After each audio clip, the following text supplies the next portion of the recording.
session with me on YouTube, and welcome to this broadcast for all of you. And My name is Arun Sharma, and I'm with you, helping you with your CAT prep through the Unacademy YouTube channel as well as the Unacademy Plus classes that I take on the Unacademy channel. And today's session is a continuation of what I've been doing over the last couple of weeks, actually, with respect to to the YouTube broadcast where I'm doing the previous year questions, and we are discussing some previous year questions and learning through previous year questions for for the purpose of our CAT 2020 preparation. And essentially, this is the first question that I want to pick up for today's broadcast. This is the first question that I want to pick up for today's broadcast. And the question says, as you can read, a boy starts adding consecutive natural numbers starting with one. After some time, he reaches a total of 1,000 when he realizes that he has made the mistake of double counting one number. Find the number double counted. So, if you look at this question, what this question is saying is essentially that there's somebody who's starting to add numbers from 1 onwards. So somebody is doing 1 plus 2 plus 3 plus 4 and so on. And after some time, he reaches a total of 1,000. So after some time means he has reached some number n, at which point his total is 1,000. And he realizes that he has made the mistake of double counting one number. So what he realizes is that he does not, this number, this value of 1,000 is wrong, or there's an error in this because of the fact that there's a number which is double counted in this. So you have to find that number, find the number double counted. Now, to do this question, in order to solve this question, you first have to understand what double counting means. You first have to understand what double counting means. So when you're talking about adding numbers 1 plus 2 plus 3 plus 4 plus 5, for example, consider the natural numbers. When you add like this, agar if you, instead of adding it that way, suppose, and welcome everyone who is in the live session today. Suppose you make this mistake in the double counting, during the counting, that you have counted this one number twice. If you do something like this when you're doing double counting, what happens is your total of 15 will now become the total of 15 plus the double counted number. You're going to end up at 19 instead of 15. And if in this question, instead of this number 1000, if you're told the number 19, that after the double counting error the total is 19, tracing back the 4 would involve getting to the correct total of 15. Getting to the correct total of 15. So if the question instead of 1000 said 19, तो तुम गलत number कैसे identify करते? How do you identify the incorrect number? The logic for that would be, as you start adding numbers 1 plus 2 plus 3, 6, at this point one double count will not take you to 19. So if you add 4, it ends up as 10. And if you add 5, it ends up at 15. If you add 6, you are crossing 19, and from there, from 21 onwards, it's not possible to double count a number and come back to 19.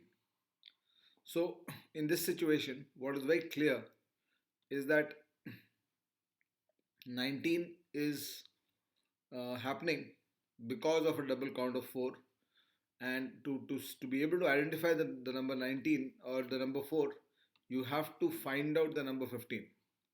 And 15 actually when you add consecutive natural numbers 1 plus 2 plus 3 up to n, the formula for that is n into n plus 1 by 2. These numbers are called as triangular numbers. So the challenge in this question is to find the last triangular number. Since the question is telling me that the double counted total is, after the double counting, the total is 1000. The challenge in this question is to find out the the correct or the last correct total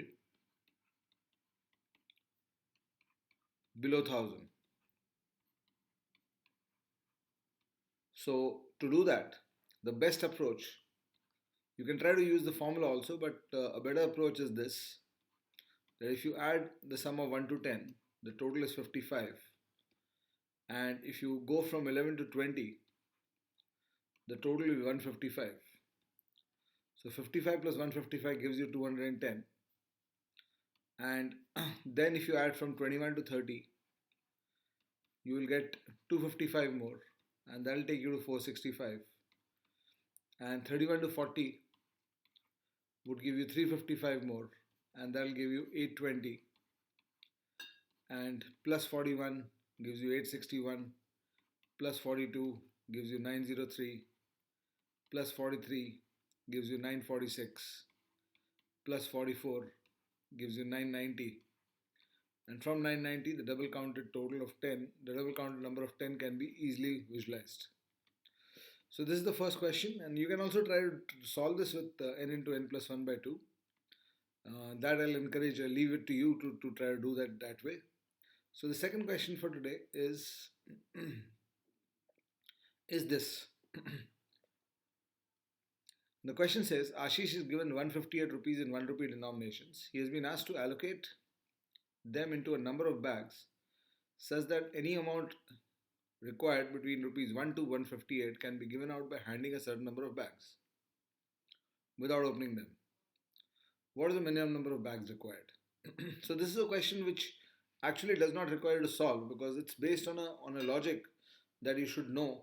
It's a logic that you are expected to know with respect to numbers, especially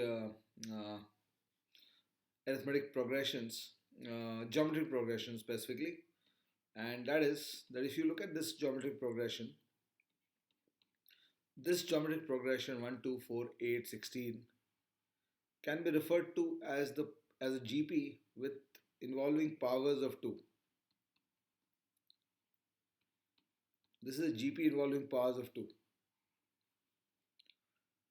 And the sum of a GP, 1 plus 2 plus 2 square plus 2 cube plus 2 raised to 4, the sum of a GP is a into r raised to n minus 1 upon r minus 1.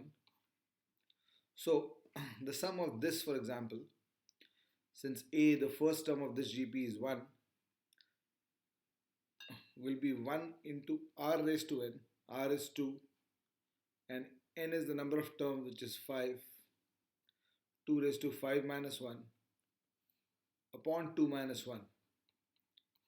So if you verify this experimentally, you realize that the sum actually, because the 1 does not count and the 2 minus 1 in the denominator also does not count, so the final sum of this is actually 2 raised to 5 minus 1. If you try to take one more term, suppose you take another term here and you say that I'm going all the way to 2 raised to 5, then the only thing that changes is the value of n.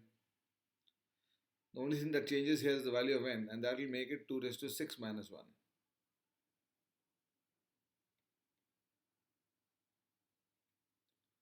Right? So basically, what happens here is that the sum of 1 plus 2 square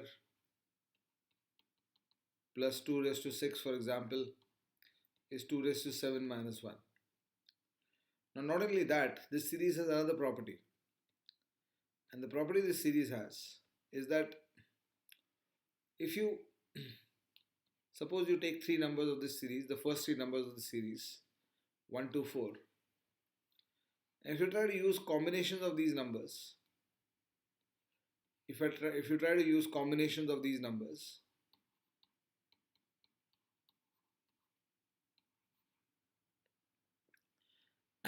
and you try to use an additive construction on the combination,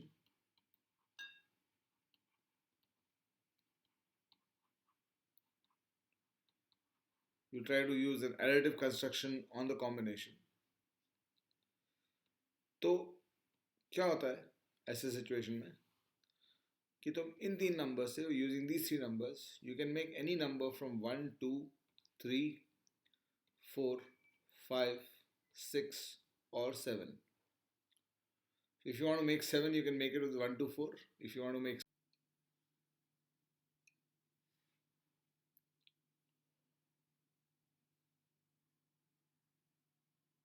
right, so 1 से 31 कोई भी number तुम बना सकते हो अगर तुम additive construction use करते हो using 1, 2, 4, 8 and 16.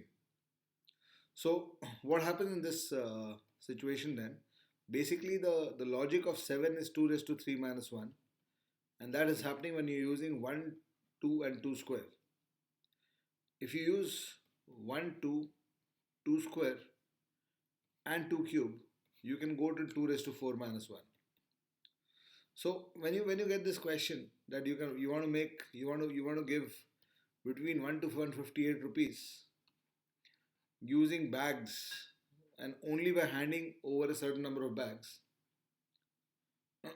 when you want to do that, so ऐसे situation में what you have to do essentially is break it down into bags having 1 rupee, 2 rupees, 4 rupees, 8 rupees, 16 rupees, 32 rupees, 64 rupees. So that will give me 63. If I use 64, I get to 127. And the next bag should have, since the total number of rupees that he has is 158 only, the last bag should have 31 coins. So what will happen is that with these coins, Ashish can make any amount from 1 to 127. We just looked at the logic of y. And then if he has got a coin of if he has a bag with 31 coins, so he can find a solution of 97 from this part and add 31 to it and get to 128. He can likewise get a solution of 98 from here, add 31 to it and get to 129.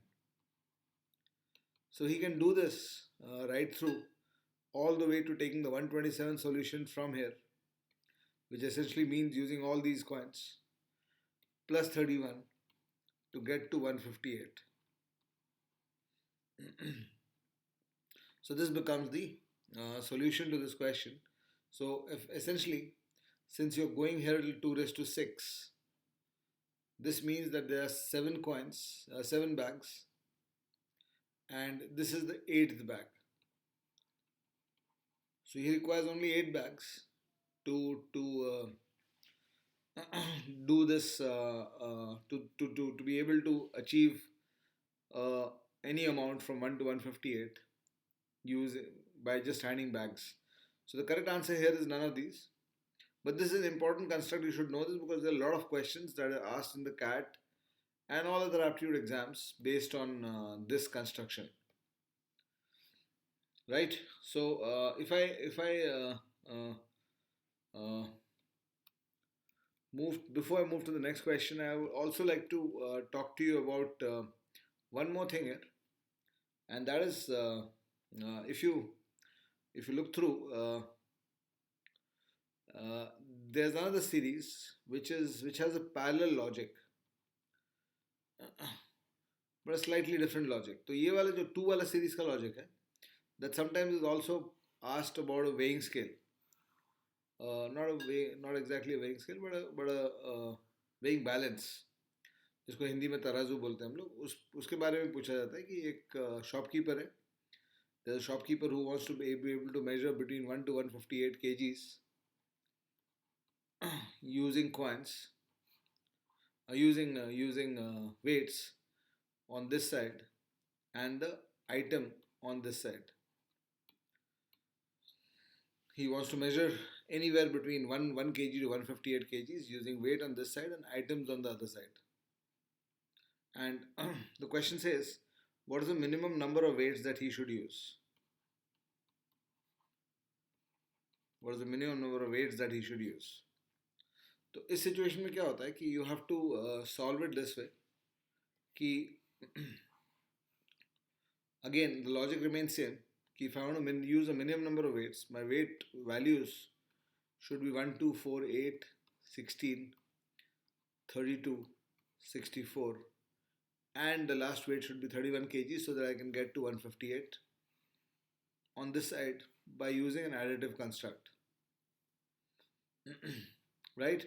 So इस question में कभी कभी एक change आता है, and that change essentially is that if the question says that on the pan balance, on the weighing balance,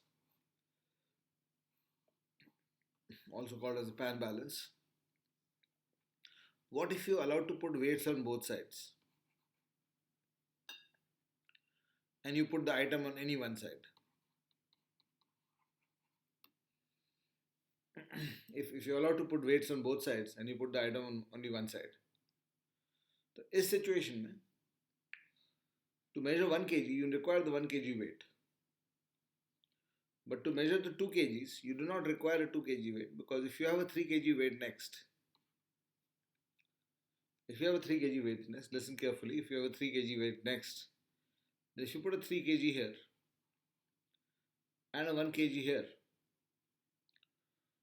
then the residual on this side will be 2 kgs for equality. So that is how 3 and 3 merge with each other. So you do not need a 2 kg race, 2 kg weight now if you're allowing to put weights on both sides. A 1 kg weight on this side and a 3 kg weight on the other side will allow you to measure 2 kgs on the side on which you have to put the items.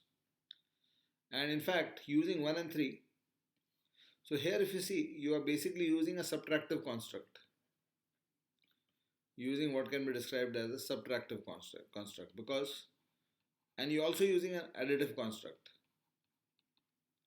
in this case because to measure 1 you're using 1, to measure 2 you're using 3 minus 1. When you put 3 on this side and 1 on that side, you get 2 on this side by using 3 minus 1. To measure 3 you use 3. To measure 4 you use 3 plus 1. So 1 and 3 are able to measure you till 4. 1 and 3 together will help you measure all the way to 4. So what is the next weight you require to be most efficient? So 1 and 3 say, as you can see, 1, 2, 3 and 4, you're using a subtractive as well as an additive construct. दोनों constructs use कर रहे हो. So इससे 1, 2, 3, 4 सब कुछ measure हो जाएगा. तो 5 के लिए, because you allowed a subtractive construct and an additive construct, 5 के लिए you can use a 9. And 9 minus 3 will give you a 6. So on this weighing balance, 9 minus 4. 9 minus 4 will give you a 5. So on this weighing balance, if you use a 9 here and you want to put the items on that side and you put 4 using 1 and 3, so on this side the items for balance will be 5. So you can measure the 5 through a subtractive construct. 6 again you can measure with 9 minus 3. 7 will be 9 minus 2 and 2 was 3 minus 1. So 7 के लिए 9 और 1 इस तरफ रखोगे और 3 इधर रखोगे. This will measure 7 for you. 8 के लिए 9 इधर रखोगे 1 इधर रखोगे तो 8 measure हो जाएगा इस तरफ. 9 itself gets measured. 10 will get measured with 9 plus 1. 11 will get measured with 9 plus 3 minus 1. 12 will get measured with 9 plus 3. And 13 gets measured with 9 plus 3 plus 1. So what you realize is that if I used only two weights of 1 and 3, remember the question was, for those of you coming in now, the question is, you want to measure weights on a pan balance, a tarazu, such that you can measure any weight from 1 kg to x kgs, and you are allowed to put weights on both sides. When you're not allowed to put weights on both sides, the structure was power of 2. The series was a power of 2 series.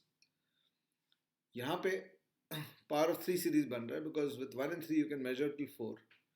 If you take the next number, with 139 you can measure all the way to 13. Now what is the logic of 4 or 13 here? So if you look at 1 plus 3, or if you look at the 1 plus 3 plus 9 situation here, or for that matter the next weight here should be 27, and with 139 and 27 you on this kind of a balance where you're putting weights on both sides, you will be able to measure between 1 kg to 40 kgs anything. So what is the construct of 40 here? What is the significance of 40? The significance of 40 from the GP angle is that if you try to measure the sum of 4 terms of the GP,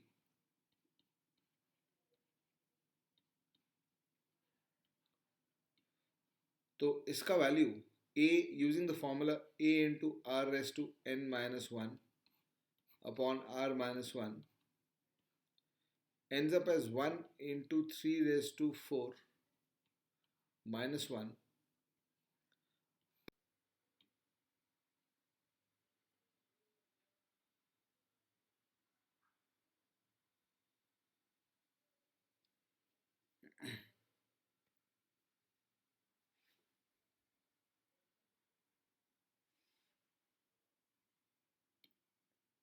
इसका value 3 raised to 5 minus 1 upon 2 आएगा. And this is the structure on which this question is built. So to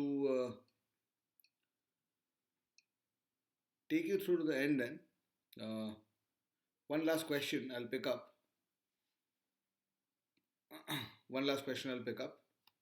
And that question is this one. I'm sorry for the disruption in the video. The question says let x, y, z be distinct integers that are odd and positive. So x, y, z are odd and positive. Which of the following statements cannot be true? So this is a very simple structure because all you have to do in this question is that you have to maybe even imagine values where x, y, z square is odd. This basically will be an odd into odd into odd. So ये तो odd रहेगा पक्का. So A is true. The question is talking about cannot be true.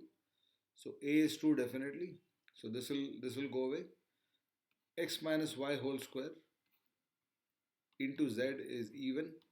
If you look at the second option, so x minus y whole square, x or y दोनों odd हैं तो x minus y will be even.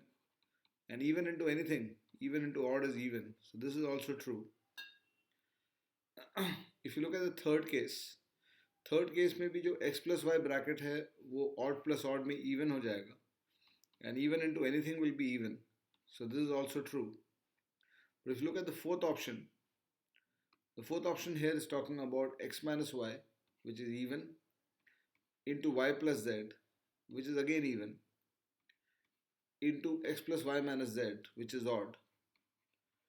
So even into odd will end up as even. And what the question is saying that this should is odd. So is odd is wrong. So this is the wrong answer. And hence option D cannot be true. That's the correct answer here. Right? So for more of this and more of much more content and teaching from some of the top educators in the country, you can join Unacademy Plus. And as I've already put there, if you use the promo code arun.yt, which is my promo code for Unacademy Plus, you'll get a you'll get a discount of 10% on the fees which is given on the website. So while registering for the course, you should give this put in this promo code, and you'll get a 10% discount. And on Academy Plus, you have my courses, my upcoming course. In fact, starting today, the course is the foundation course on DILR.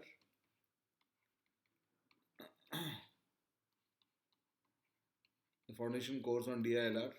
It's upcoming today, and I also have a course coming up on a foundation course for CAT 2020, an advanced course on DILR. All these things are coming up.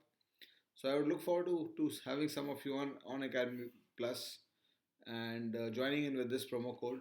And that's about it for this session. And I'll see you again in the next YouTube session on this channel. Look out for the space for more. Thank you so much. Bye bye, everyone. Have a great day.